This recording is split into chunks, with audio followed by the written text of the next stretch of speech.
हर हर महादेव. आज दिनांक 10 जून 2026 आपल्या चारधाम यात्रेतील 30वा दिवस. त्रियोगी नारायण या मंदिराच्याच बाजूला असलेल्या एका आश्रमामध्ये आम्ही रात्री मुक्कामाला होतो. तेथे थोडीशी गैरसोय असल्यामुळे वॉशरूमला बाहेर जावे लागले आणि तिकडूनच येताना आंघोळ वगैरे करून मंदिरामध्ये येऊन दर्शनासाठी थांबलो.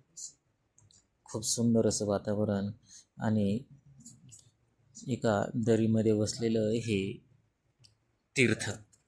येथेच भगवान शिव आणि पार्वतीचे लग्न झाले असे आख्यायिका आहे. येथे अजूनही तो यज्ञकुंड, होमहवन आपल्याला पाहायला मिळतो आणि येथे बरेच असे कुंड देखील आहेत ज्यांना वेगवेगळी नावं आहेत. आणि सुंदर असं हे तीर्थ. या तीर्थाचा महिमा आपल्याला येथील पुजाऱ्यांनी देखील सांगितला. तो आपल्या यूट्यूब चॅनलच्या माध्यमातून रील्समध्ये आपल्याला पाहायला मिळेल. हे असं सुंदर कुंड, अशी बरीचशी अशी कुंड होती. येथे दर्शन वगैरे घेतले आणि पुन्हा पुढे चालायला सुरुवात केली. सुंदर सकाळ, साधारण 6-6:30 वाजता कोवळवून अंगावर घेत याच काली कमलीवाले आश्रमामधून चालायला सुरुवात केली. पुढे चालत गेल्यानंतर एका ठिकाणी एक बाबाजी भेटले. त्यांनी सांगितलं की इथून रोड जायच्या ऐवजी तुम्ही एका शॉर्टकटने जा. असं 12 किलोमीटर असेल आणि तुम्ही त्या शॉर्टकटने गेलात तर तुम्ही 3 किलोमीटरमध्येच खाली पोहोचू शकाल. रोडनं पुढे गेल्यानंतर त्या शॉर्टकटसाठी खाली उतरलो. थोडंसं जंगलाचा रस्ता होता, कारण इथे प्रत्येक रस्ता हा जंगलातूनच जातो, कारण आपला हा प्रवास हिमालयातून होत आहे. येथे असलेले या 6 फुटे रस्त्यांचा वापर करत आपण खाली उतरायला लागलो. हा रस्ता सरळ गौरीकुंडकडे जाणाऱ्या रस्त्याला जाऊन भेटला. येथून उंचावरून हिमालयाचे सुंदर दृश्य आपल्याला पाहायला मिळाले, जे की बर्फाच्छादित प्रदेश वगैरे वगैरे. याच पुलावरून आता गौरीकुंडाकडे जायचं होतं. साधारण 6 ते 7 किलोमीटर अंतर आहे गौरीकुंडाचं. इथे पोहोचल्यानंतर सर्वात प्रथम गौरीकुंडावर गेल्यावर गरम पाण्याच्या कुंडामध्ये स्नान वगैरे आटोपले आणि गौरी मातेचं दर्शनही घेतलं.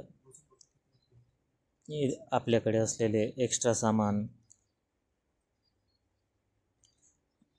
वेगळं करून एका लॉकरमध्ये ठेवलं आणि प्रवास चालू झाला तो केदारनाथच्या दिशेने.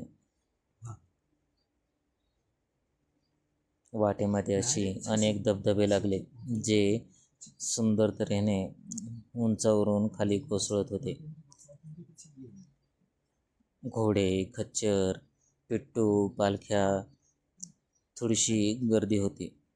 येथे चालत असताना थोडंसं घोड्यांकडे लक्ष देऊन चालावं लागतं, कारण घोडे डायरेक्ट अंगावर येतात. हे सांभाळत आम्ही साधारण 6च्या आसपास केदारनाथ धाम येथे येऊन पोहोचलो. सकाळी 10 वाजता गौरीकुंडावरून सुरुवात झालेली साधारण 6 वाजता, म्हणजे जवळजवळ 8 तास आम्ही हा चढत होतो.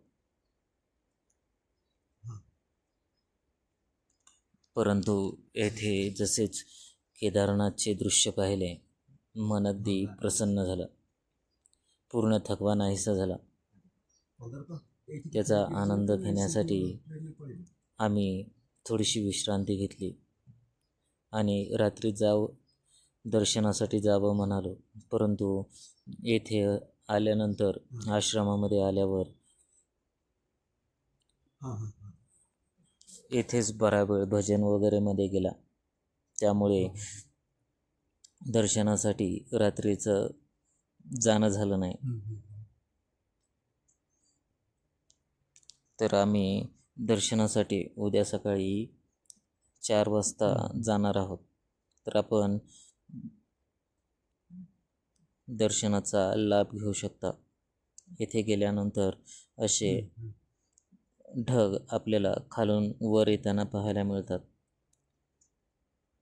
आपण पाहू शकतो कशा प्रकारे येथे ढग आहेत.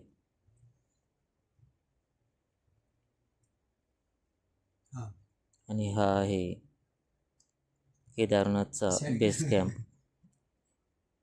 इथून पुढे घोडे वगैरे जात नाहीत. घोड्यांना इथपर्यंतच एंट्री आहे.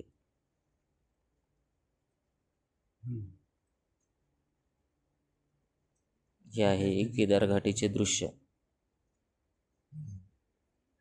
जे पूर्णतः धुक्याने व्यापलेले आहे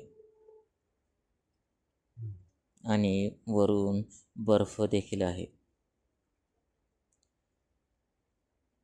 हा आहे मुख्य पूल, जेथून केदारनाथच्या दर्शनासाठी जावे लागते.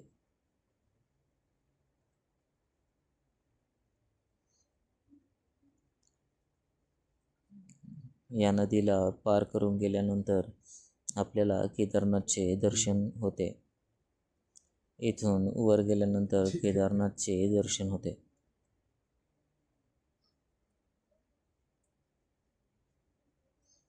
रात्री आम्ही येथेच काढली. भेटूया आपल्या उद्याच्या व्हिडिओत. हर हर महादेव.